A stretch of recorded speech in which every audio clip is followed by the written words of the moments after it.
Hello, welcome to Renuka Unnikannan. എല്ലാവരും സുഖമായിട്ടിരിക്കുകയല്ലേ? അപ്പോൾ ഗുഡ് മോർണിംഗ് പറഞ്ഞിട്ട് നമുക്ക് തുടങ്ങാം. ഇന്ന് ഒരു ഡേമൻ ലൈഫ് ചെയ്യാമെന്ന് വിചാരിച്ചു. അപ്പോൾ രാവിലെ തന്നെ അടിച്ച് തെളിച്ച് കോലെല്ലാം ഇട്ടതിന് ശേഷം അടുക്കളയിലേക്ക് കയറി.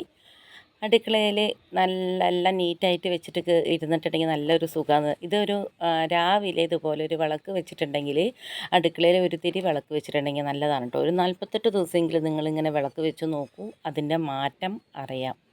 വളരെ ഒരു പോസിറ്റീവ് എനർജി കിട്ടുന്ന കാര്യമാണ്. അപ്പം ഞാൻ കുറച്ച് ദിവസം വെച്ചതിന് ശേഷമാണ് നിങ്ങളോട് ഇത് അറിയിക്കുന്നത്. ഞാൻ ആദ്യം വെക്കാറുണ്ടായിരുന്നു, പിന്നെ നിർത്തിയതാണ്. പിന്നെ ഞാൻ ഇതിപ്പോൾ വെക്കാൻ ആദ്യം തുടങ്ങി. വെക്കുമ്പോൾ നമുക്ക് നല്ലൊരു പോസിറ്റീവ് എനർജിയാണ്. അപ്പോൾ അതുകൊണ്ടാണ് ഞാൻ നിങ്ങളെയും കാണിക്കാമെന്ന് വിചാരിച്ചത്. അടുപ്പിൽ കുളിക്കാൻ വെള്ളം വെച്ചിരിക്കുകയാണ്.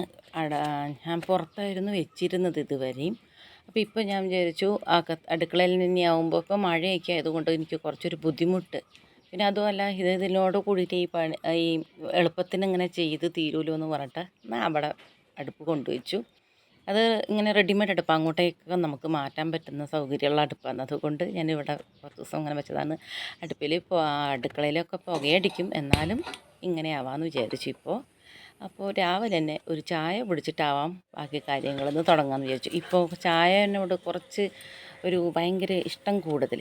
അപ്പോൾ ഞാൻ വിചാരിച്ചു ചായ കുടിച്ചിട്ട് തുടങ്ങാം. അല്ലെങ്കിൽ ചായ അങ്ങനെ കുടിക്കാറുണ്ടായിരുന്നില്ല കേട്ടോ. ഇപ്പോൾ ഒരു ചായക്കൊരു ഭയങ്കര ഇഷ്ടം കൂടുതൽ. അപ്പോൾ ഞാൻ വിചാരിച്ചു ചായ കുടിക്കാമെന്ന്. അങ്ങനെ നമ്മുടെ ചായപ്പണി റെഡിയാണ്. ചായയിൽ ഞാൻ ബെല്ലാണ് കേട്ടോ ഇടണത്. പഞ്ചസാര ഉപയോഗിക്കാറില്ല. ഈ മരുന്ന് കഴിച്ച് എനിക്ക് ചെറുതായിട്ടൊരു ഷുഗറിൻ്റെ ഒരു കണ്ടൻറ്റ് വരുന്നത് പോലെ. അപ്പോൾ ഞാൻ വിചാരിച്ചു ബെല്ലട്ടിട്ടാണ്, നമ്മളിപ്പോൾ ബെല്ലട്ടിട്ടാണ് ചായ കുടിക്കാറ്. ഞാനേട്ടനും ബെല്ലട്ടിട്ടാണ് ചായ കുടിക്കുന്നത്. കുറച്ച് നേരിയ വെല്ലം. ഇത് ഗോതമ്പിൻ്റെ റൊട്ടിയാണ് ഉണ്ടാക്കുന്നത്. ഗോതമ്പ് പൊടി എടുത്ത് അതിൽ കുറച്ച് ഉപ്പ് പൊടിയിട്ട് പിന്നെ കുറച്ച് വെള്ളം ഒഴിച്ച് കുഴക്കി, സാധാരണ നോർമൽ വെള്ളം മതി, ചൂടുവെള്ളമൊന്നും വേണ്ട. എന്നിട്ട് നല്ലോണം ഒന്ന് കുഴച്ച് റെഡിയാക്കി ഞാൻ അവിടെ കുറച്ച് നേരം സെറ്റാവാൻ അവിടെ അങ്ങനെ അടച്ച് വെക്കുകയാണ്. അപ്പോൾ നല്ലൊരു സോഫ്റ്റ് കിട്ടും റൊട്ടി ഉണ്ടാക്കുമ്പോൾ. അതിന് വേണ്ടിയിട്ടാണ് ഇതെല്ലാം കുളിയെല്ലാം കഴിഞ്ഞിട്ടേ ചെയ്യുള്ളൂ. അപ്പോൾ ഞാനിതൊക്കെ റെഡിയാക്കി വെച്ചു. ബെല്ലൊക്കെ ഇട്ടിട്ട് ചായ ആദ്യം തന്നെ നമ്മൾ ഫസ്റ്റ് തന്നെ ഒന്ന് ചായ കുടിക്കാൻ വിചാരിച്ചു. അതിന് മുന്നൊക്കെ ഞാൻ പിന്നെ നാരങ്ങ പിഴിഞ്ഞിട്ടുള്ള വെള്ളം അങ്ങനെയൊക്കെ കുടിച്ചിരുന്നതായിരുന്നു. അപ്പോൾ ഇപ്പോൾ കുറച്ച് ദിവസമായിട്ട് മരുന്നൊക്കെ കഴിക്കുന്നതുകൊണ്ട്, കണ്ടമാനം മരുന്നൊക്കെ കഴിക്കുന്നതുകൊണ്ട് ചായ കുടിക്കണം എന്നൊരു തോന്നൽ തോന്നും. അതുകൊണ്ട് ചായയിലായി ഇപ്പോഴത്തെ പരിപാടി. അപ്പോൾ ചായ കുടിച്ചിട്ട് കുറച്ച് സമയം ഞാനവിടെ അടുക്കള കോലായിൽ ഇങ്ങനെ ഇരിക്കുകയും കുറച്ചൊരു ഇത്ര നേരം ഇരുന്നിട്ട് കുറച്ച് അങ്ങനെ റെസ്റ്റ് എടുത്തിട്ടാണ് ഇപ്പോഴത്തെ പരിപാടി. അപ്പോൾ ചെടികളുടെ അടുത്തൊക്കെ കുറച്ച് സംസാരിച്ച് വർത്താനമൊക്കെ പറഞ്ഞ് അതെനിക്ക് ഭയങ്കര ഇഷ്ടമുള്ള കാര്യമാണ്. അതെല്ലാം കഴിഞ്ഞ് കുളിയെല്ലാം കഴിഞ്ഞ് ഭഗവാന് വിളക്ക് വയ്ക്കാനൊക്കെ വന്നു. ചായയോട്ട് കഴിഞ്ഞിട്ട് കുറച്ച് സമയം ഇരുന്നതിന് ശേഷമാണ് ഞാൻ ഈ വക കാര്യങ്ങളൊക്കെ ചെയ്യും. എന്നിട്ടാണ് പിന്നെ നമ്മുടെ കിച്ചണിലേക്ക് ഇറങ്ങുള്ളൂ. അപ്പോൾ വിളക്കൊക്കെ വെച്ച് സാമ്പ്രാണിപ്പൊക്കെയൊക്കെ റൂമിലും എല്ലായിടത്തും കാണിച്ച് നോർമലായിട്ട് ഒന്ന് അടിച്ചു വാരൽ മാത്രമേ ഇപ്പോൾ ചെയ്യുന്നുള്ളൂ. അകവും ബെഡ്റൂം എല്ലായിടത്തും കേട്ടോ. അല്ലെങ്കിൽ ഞാൻ കൈയോടെ തുടയ്ക്കാറുണ്ടായിരുന്നു. ഇപ്പോൾ എനിക്ക് സുഖമില്ലാത്തത് കൊണ്ട് ഇങ്ങനെ തുടയ്ക്കുന്നില്ല, അടിച്ചു വാരൽ മാത്രം. വൈകിട്ടാകുമ്പോഴത്തേക്കും തുടയ്ക്കും.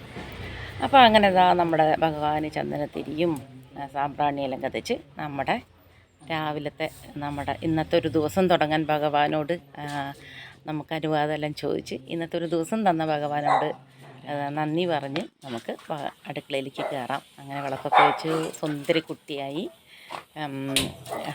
അപ്പോൾ ഞാൻ ഇതിൽ നിന്ന് നിങ്ങളോട് പറയുന്നത്, രാവിലെ നമ്മൾ മുഷിഞ്ഞ വസ്ത്രത്തോട് കൂടിയിട്ട് അടുക്കളയിൽ കയറാതിരിക്കുക. രാവിലത്തെ ഒരു തിരക്കിനൊക്കെ നമുക്ക് ചെയ്യാം, പക്ഷേ എങ്കിൽ എപ്പോഴും നമ്മൾ സ്ത്രീകൾ നമ്മൾ ചെയ്യുന്നതാണ് നമ്മുടെ വീടിൻ്റെ ഐശ്വര്യം. അതെല്ലാവരും മനസ്സിലാക്കേണ്ടതാണ് കേട്ടോ. അപ്പോൾ നമുക്ക് അതേപോലെ തലേ ദിവസം നമ്മുടെ ഡ്രസ്സുകളൊക്കെ ഒന്ന് എടുത്ത് വെക്കാം. നമുക്ക് കുറേ ഇടാത്ത ഡ്രസ്സുകളൊക്കെ ഉണ്ടാവില്ലേ, അതൊക്കെ ഒന്ന് വീട്ടിലിട്ട് നോക്കുന്നേ. അങ്ങനെ ആ ഡ്രസ്സൊക്കെ നല്ല ഡ്രസ്സൊക്കെ ഒന്ന് രാവിലെ തന്നെ കുളിയെല്ലാം കഴിഞ്ഞ് നല്ല ഫ്രഷായിട്ട് അതൊക്കെ നോക്കുമ്പോൾ നമുക്ക് തന്നെ ഒരു പോസിറ്റീവ് എനർജി ഉണ്ടാവും.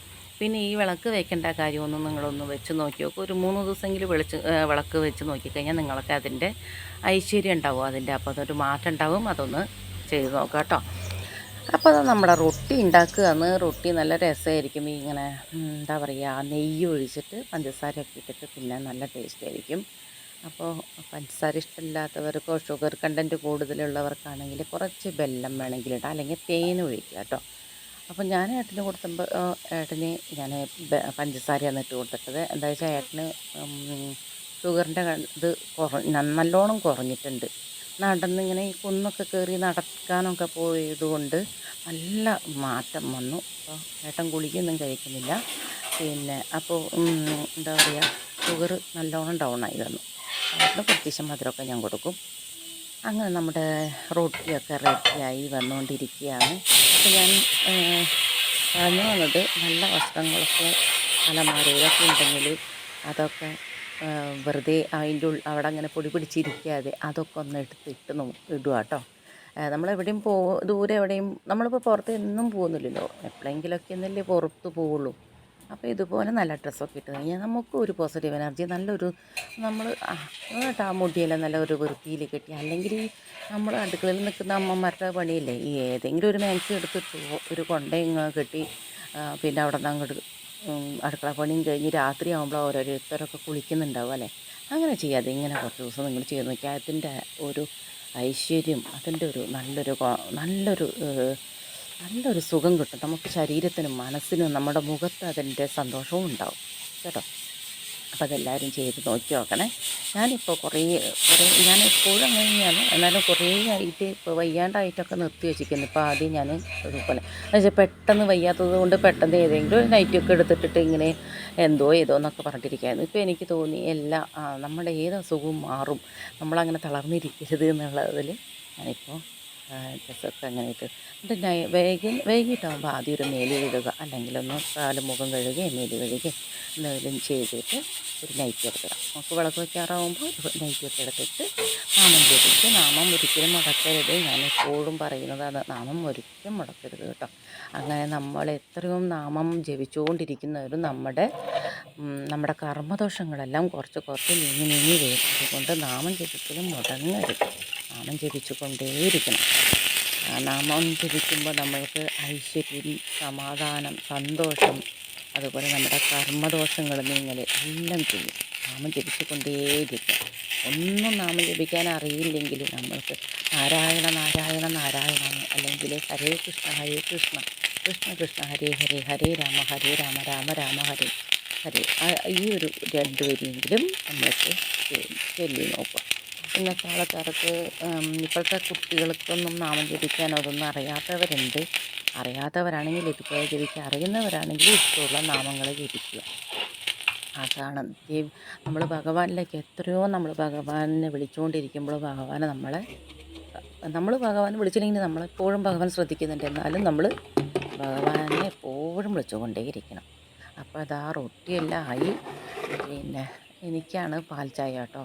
എന്താ വെച്ചിട്ടുണ്ടെങ്കിൽ അത് കുറച്ച് പാൽ കുറവായിരുന്നു. അപ്പോൾ രാവിലെ ചായ കുടിച്ചല്ലോ, പിന്നെ വെച്ചപ്പോൾ പാൽ കുറവായതുകൊണ്ട് എനിക്ക് കട്ടൻ ചായയിൽ പഞ്ചസാര ഇട്ടിട്ട് കുടിക്കാൻ പറ്റില്ല എന്ന് പറഞ്ഞിട്ട് ഞാനിങ്ങനെ കുടിച്ചപ്പോൾ ഏട്ടന് പറഞ്ഞു, ഏട്ടന് കട്ടൻ ചായ മതി പറഞ്ഞു. അങ്ങനെ ഏട്ടൻ ഭക്ഷണമൊക്കെ കഴിച്ചു. പിന്നെ അത് പരിപ്പും മുരിങ്ങയിലയാണ് കറി വയ്ക്കുന്നത്. ഇലവർഗം ദിവസത്തിൽ ഏതെങ്കിലും ഒരു ഭക്ഷണത്തിൽ കൂടി ഇലകൾ കഴിക്കണം. പച്ച ഇലകൾ കഴിച്ച് കഴിഞ്ഞാൽ അത്രയും നമ്മുടെ ശരീരത്തിന് പോഷകഗുണങ്ങൾ കിട്ടാൻ വേണ്ടിയിട്ട്. ചിലവർ ഇലവർഗം ഇങ്ങനെ മുരിങ്ങയില, ചീര അങ്ങനത്തെ ഒന്നും കഴിക്കാത്തവരാണ്. അപ്പോൾ ദിവസങ്ങൾ ഒരു പെട്ടിയെങ്കിലും മുരിങ്ങയിലയോ ഏതെങ്കിലും ചില കറികൾ എന്തെങ്കിലും കഴിച്ചാൽ അത്രയും നല്ലതാണ്. മത്സ്യം കഴിക്കുന്നവരാണെങ്കിലും മത്സ്യം കഴിക്കാം, പക്ഷെങ്കിൽ എപ്പോഴും ഒരു ഇലവർഗം ദിവസം ശരീരത്തിൽ ഉൾപ്പെടുത്താൻ നോക്കാം. അപ്പോൾ ഇതിലേക്ക് ഞാൻ മുരിങ്ങയില പരിപ്പൊക്കെ വെന്തതിന് ശേഷം മുരിങ്ങയില ഇട്ടു. അതിൽ മുളക് പൊടി മഞ്ഞൾപ്പൊടിയൊക്കെ വെച്ചു. അതിന് ശേഷം മുരിങ്ങയില ഇട്ടു. എന്നിട്ട് അതിൽ കുറച്ച് മുളക് പൊടിയൊക്കെ ഇട്ടിട്ടുണ്ട്. നാളികേരം ജീരകവും 2 വെളുത്തുള്ളിയും കൂടിയിട്ടാണ് അരച്ചത്. കുറച്ച് നന്നായിട്ട് തന്നെ അരച്ചു. അതിന് ശേഷം അതിൽ വറുത്തിടും. അപ്പോൾ വറുത്തിടാനേക്കാൾ മുന്നേ ഞാൻ കൊത്തവര നന്നാക്കി വെച്ചിരുന്നു. നമ്മുടെ കൊത്തമര, നിങ്ങളെന്താ പറയാമെന്ന് അറിയില്ല, കൊത്തമര ഞാൻ നീളത്തിലരിഞ്ഞിട്ടുണ്ടായിരുന്നു. അത് ഉപ്പേരി വെച്ചാൽ നല്ല ടേസ്റ്റായിരിക്കും. എടുത്ത് വെട്ടിയാണ് ആക്കിയത്. അപ്പോൾ നമ്മുടെ മുരിങ്ങയില കറിയിലേക്ക് കടുകും ഉണക്കമുളകൊക്കെ വറുത്തിട്ട് കറിവേപ്പില ഇട്ടിട്ടില്ല കേട്ടോ. ഇലക്കറി ആയതുകൊണ്ട് കറിവേപ്പില ഇട്ടിട്ടില്ല. അപ്പോൾ നമ്മുടെ വെളിച്ചെണ്ണ ഒഴിച്ച് ഈ മെഴുക്ക് പുരട്ടി എന്ന് പറഞ്ഞാൽ ഞാൻ ചിലപ്പോൾ ചെറിയ ഉള്ളിയും നമ്മുടെ ഉണക്കമുളകും കൂടിയിട്ട് മിക്സിയിൽ നല്ലോണം ഒതുക്കിയതിന് ശേഷം ഇതൊക്കെ ഇതിനെ മെഴുക്ക് പുരട്ടി വയ്ക്കാനുണ്ട്. അത് ഭയങ്കര ടേസ്റ്റാണ്. അതേ ടേസ്റ്റ് തന്നെ ഇത് വന്നു. അതായത് ഇത് പിഴിഞ്ഞ് വെളിച്ചെണ്ണ ഒഴിച്ച് നമ്മുടെ ഉള്ളി ഇതിലിട്ട് നല്ലോണം വഴറ്റിയതിന് ശേഷം കുറച്ച് മഞ്ഞൾപ്പൊടി ഇട്ടു. പിന്നെ മുളക് പൊടിയും കുറച്ച് ഇടിച്ച മുളക് പൊടിയും കൂടി ഇട്ടു. അപ്പോൾ നമ്മുടെ അത് മൂത്ത് വരുമ്പോഴത്തേക്കും നമ്മുടെ കറി നല്ലോണം തിളച്ചു. അതൊക്കെ ഇറക്കി വെച്ചു. പിന്നെ ഇതാത് നല്ലോണം മൂത്ത് വന്നു. ഇതുപോലെ നല്ലോണം മൂത്ത് വന്ന് നല്ല മണം വന്നാലാണ് ഈ കറി ഈ മെഴുക്ക് പുരട്ടി ശരിയാവുള്ളൂ കേട്ടോ. അല്ലെങ്കിൽ അതിൻ്റെ ടേസ്റ്റ് കിട്ടും. ഇതിനെ ചെറുതായിട്ട് കുറച്ചുകൂടി ചെറുതായിട്ട് അരിഞ്ഞിട്ട് ഉള്ളിയും പച്ചമുളകും നാളികേരമൊക്കെ ഇട്ടിട്ട് ഉപ്പേരി പോലെയും എടുക്കാം. ഇത് മെഴുക്ക് പുരട്ടിയാകുമ്പോൾ നല്ല ടേസ്റ്റാണ്. ഇത് കൂട്ടി തന്നെ ചോറണം. ഭയങ്കര ടേസ്റ്റാണ് കൂട്ടരെ. ഇതുപോലെ ഒന്ന് വെച്ച് നോക്കിയോ കേട്ടോ. ചിലവരൊക്കെ ഇങ്ങനെ വെക്കുന്നുണ്ടാവും. ഞങ്ങളുടെ തൃശ്ശൂർ ഇങ്ങനെയാണ് നമ്മൾ തൃശ്ശൂർക്കാരത്തിയും ശ്രീജ എന്ന് പറഞ്ഞിട്ട് ഞാൻ പണ്ടേ പറയാറുണ്ട്. വെക്കുന്നവർ ഉണ്ടെങ്കിൽ വെറുതെ കണ്ടാൽ മാത്രം മതി. അപ്പോൾ നമ്മുടെ പേട്ടന് ഭക്ഷണം കഴിച്ചു. ഇഷ്ടമായി ലൈക്ക് ചെയ്യാനും ഷെയർ ചെയ്യാനും മറക്കരുത്. Thank you.